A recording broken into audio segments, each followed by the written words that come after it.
message for 323-788-86477. Glenn, how you doing? This is Paul from Outsider Tackle Box radio show and podcast. You have a fish story podcast scheduled this morning for 7 a.m. It is 7:01. We'll shoot you another go. Here he is. Here he comes. There he is. Yeah, here he is.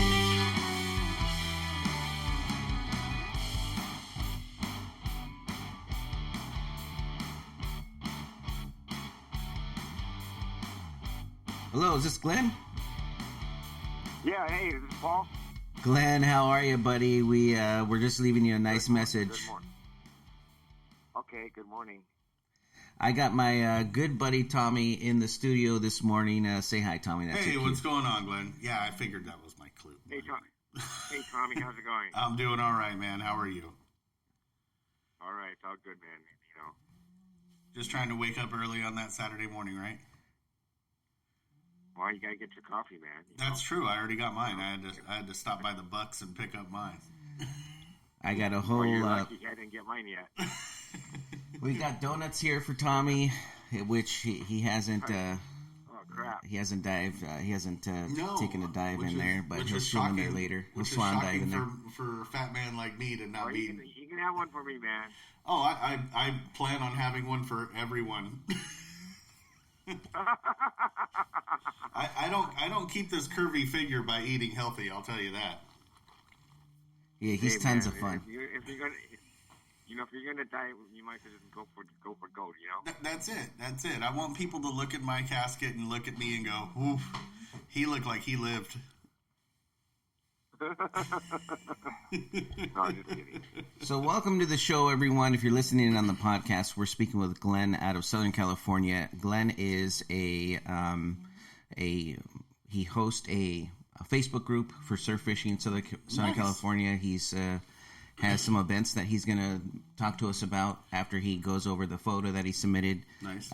Gives us a little fish story, and then he can give us some surf fishing tips too. I believe Glenn and I spoke yesterday, right, Glenn? We had a brief call about what he's doing and for the fishing community, which is great. So we're happy to have Glenn on this morning. And so, yeah, thanks for the photo. We did see that surf perch, and I don't know if it was a barred or... It was barred. It was a barred? Yeah, it looked barred. I always get those two mixed up, like the different types of perch. Well, it's not very... I was just going to say, it's not very hard for him to get anything confused, but... Yeah, we'll let Glenn go over that, but let's go over... So we'll start with the format since we seem to do... Your recording has reached the maximum length. Oh, we left you a message, Glenn. Press 1. To delete and re-record your message, press 3. Bye-bye. For delivery options, press 4. Hold on 1 second. To send a fax, it doesn't press take 6. much for him to To mess cancel up this things. message, press star. Yeah. To send this Is it message from my now, end or your end? press pound or hang up. It's his end. He needs to drop that It's call. it's on my end. Oh, okay.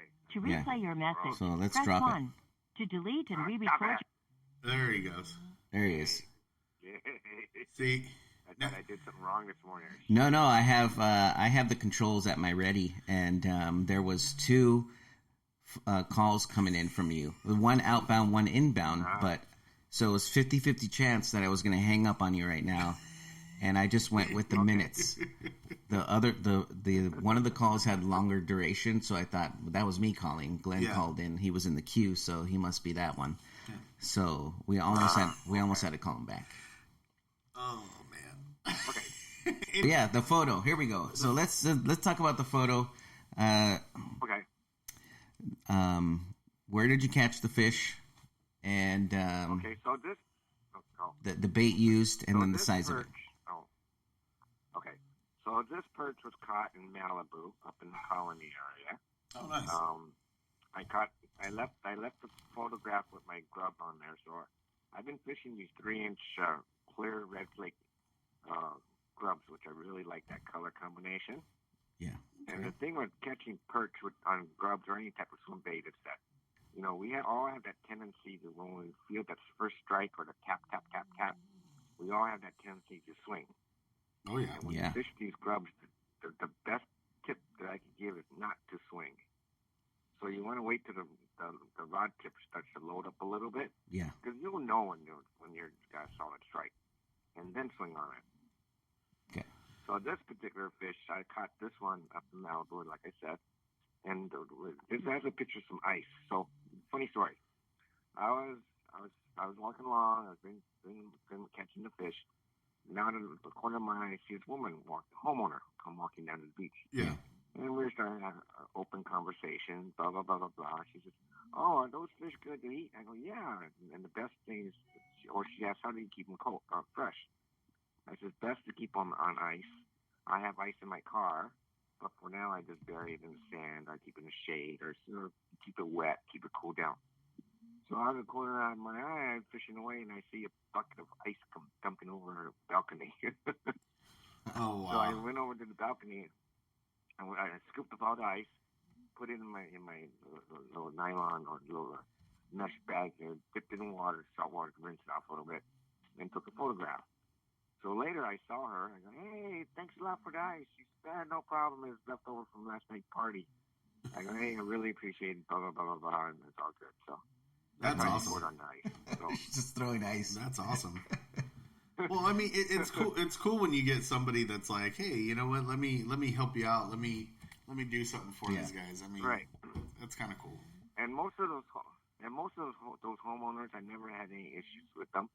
You know, you long as you maintain your distance, you keep everything cool, you don't trash the place. Yeah. You know, and everything's good. But I've heard stories of guys. Huh? Did she look or he look familiar? Because there's a lot of movie stars there.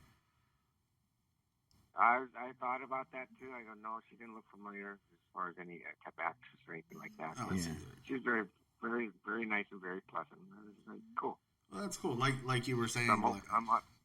I was saying, like you were saying, Glenn. Like there's I've heard stories too where you come across a homeowner or something and they're just not cool about it. So I'm glad that I've experienced that too. Yeah, and I'm glad that you came across one that was like nice enough to help you out, or just do something kind like that. I mean, because it's not every day. I mean, I've had problems where you're fishing the shoreline and you have somebody that's like, "You're gonna let that fish go," or you're being mean, and I'm like, "Oh my gosh, here we go!" Like you're killing it. Yeah, and I'm like, yeah. It's just it comes. No, lady. Yeah, exactly. So Glenn has a ton of wealth of knowledge about surf fishing, and I enjoy surf fishing quite a bit. Tommy, I forced Tommy to come with me, but Glenn, when I first started out, I didn't quite know what it meant to look for structure and look at the conditions. I just wanted to put a piece of bait on my hook and throw it out there. And I know you put on seminars and things, so if somebody was new to surf fishing and they go and they look at waves, do you look at the structure or look for it, and what exactly can somebody that's new to surf fishing actually look for? Okay, very good question. Yes, I always scope out the beach first before so let's say, for example, I was up in where was it just recently? We're up in kind of brain fart here. Up north, way up north. But anyways, I was Moss Landing up there. So okay. I was checking out a new beach, and I walked up over the sand dunes, and I just started scoping the beach, and look. So basically, for a newcomer, what I'm looking for is one is where the waves are breaking. Mm-hmm. So we talk about structure. So structure is when if you can imagine the outgoing wave, it comes up to the shore, it starts receding back to the ocean, and when it hits the oncoming wave, there's like a little peak that comes up. Mm-hmm. That's the structure. That's what you're looking for. Okay. And usually, right in that area is where you're going to find holes.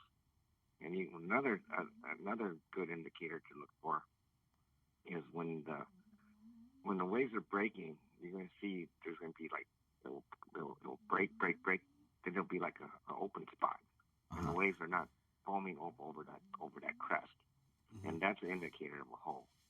Okay. And that's where you want to casting your bait or your lure or your offering or lucky crab or grub of that sort. Yeah. Another tip that I give to newcomers too is that, especially at beaches where there's a lot of surfers, watch the surfers walk out to the surf. You know, they'll be walking along, and all of a sudden, boom, you see them drop. They're down to waist deep water now. Yeah. That's the hole. Gotcha. Then once they get out of the hole, see, then they're back up to like knee deep water. So that's a very good visual indicator. But you want to look for the holes. You want to look for dark spots in the waves. So meaning the dark spots is where there's obviously no water waves crashing over it, but there's definitely a color difference. Okay. In the water, and that's another indicator of the hole. So the fish, they like to congregate in these areas. One, it offers more protection for them. Two, is usually where a lot of the food is congregating, like the sand crabs and whatnot. It's being kind of rolled around in there before. Right, yeah. Gotcha. Another thing to look for is troughs. Troughs are a little tricky to look for.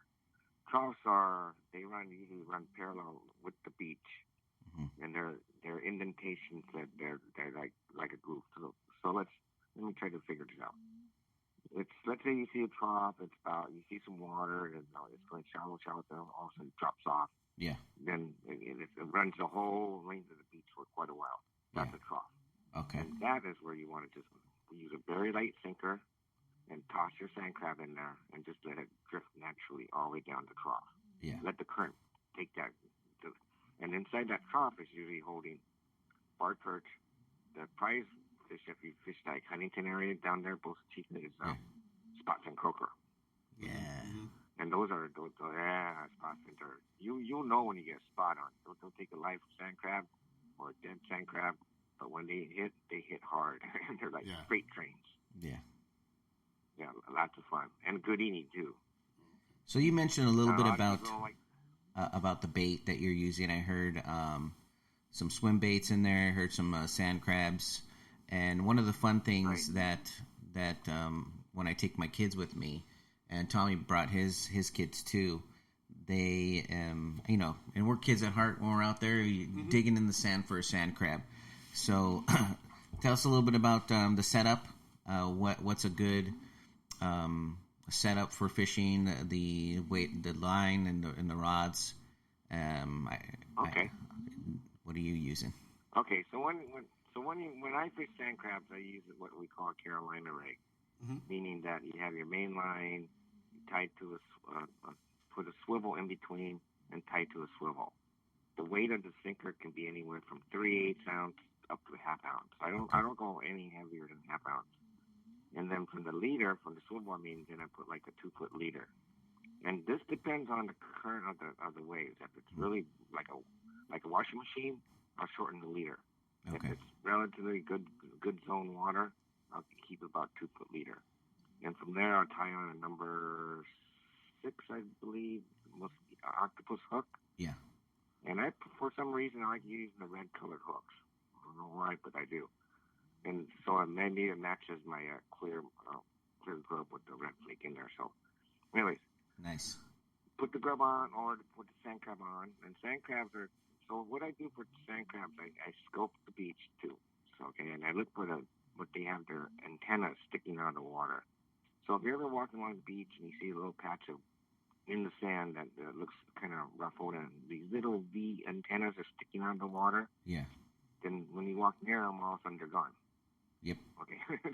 you just stepped over a sand crab bed. Or up on the high tide line, you see mounds of you ever were a kid when we had that black stuff that you put a magnet to it and it kind of attracts the magnet to it? Yep. You know what I'm talking about? Yeah, I do. Okay, so you see these black mounds. Etch-a-sketch. That's what it is. Etch-a-sketch. Yeah. Etch-a-sketch. Yeah. So that area also indicates where sand crabs are at the high tide mark. Yeah. So you wait for the high tide to come back in, and guaranteed that's where the sand crabs are at. They just bury themselves a little deeper. So I used to catch them. I used to grab them by hand, which is a real pain in you know what. So I use a bait net.